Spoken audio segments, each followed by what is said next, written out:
tullut periksi, mutta on hyvin yli 500 kun lähtee, niin nähdään, että löytyy sitten vielä paukkuja.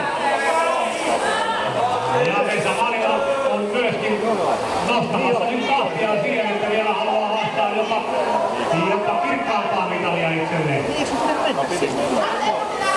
metriä on tällä hetkellä Vesa Marila Antti, eli siinä ollaan jo tiukasti taistelemassa hopeamitalistakin. Jyrki Järvilällä on nyt ohittanut hyvin vauksista koko ajan. Viimeinen 500 muuten lähti sitten aivan sekasella. Antti Järvisellä ja Vesa Marilalla, eli nyt tullaan. Ja otetaan miehet tosissaan mittaan 3 metriä. Matkaa eroa Vesalla ja Antilla.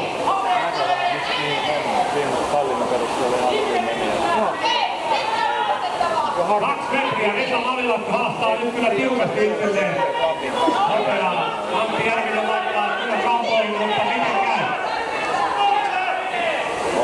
350 metriä.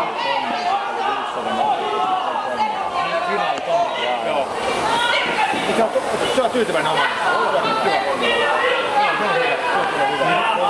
Aivan tasoista. Vesalla metrinen Antti on kyllä tiukkaa. Kumpa näyttää menevän kyllä Järvinen. Se on 20 metrin matka ja aivan vauhti ei suinkaan todella sieltä nousee. Hätytellään jo 6.5 loppuaikaa tällä vauhdilla.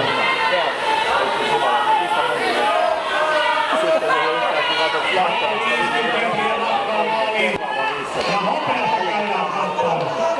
Antti Järvinen ja Vesa Marila aivan tasoista. Nyt lähti aloittamaan tiukempaa. On kyllä vääntö. Auttaa todella vahvaa. Jotakin Antti Järvinen 2 kilpamatkaa. Aivan sellaisella 50 metriä ja kuuta menee Evierelle joka tapauksessa 5 metriä hopeaa. Vesa Marilalla ja Antti Järvinen. Nyt Antti Järvinen on ottanut eroa. Ja tekee hurjaa loppukirjaa.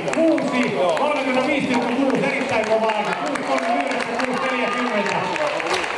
Suurta 40 aalituksia tehty ja 6.35 sellaselta on kova aika. Jyrki Järvinen tulee myöskin tekemään hyvän ajan nousun.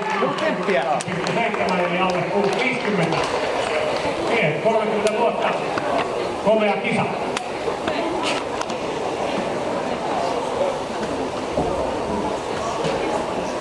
Otetaan tästä saman tien tulokset printaten ja sitten kun saatte paperi sillä kulkemaan, että jalat kantaa palkintojen jakoon saakka, niin pyydän herroja ottamaan mitalinsa vastaan.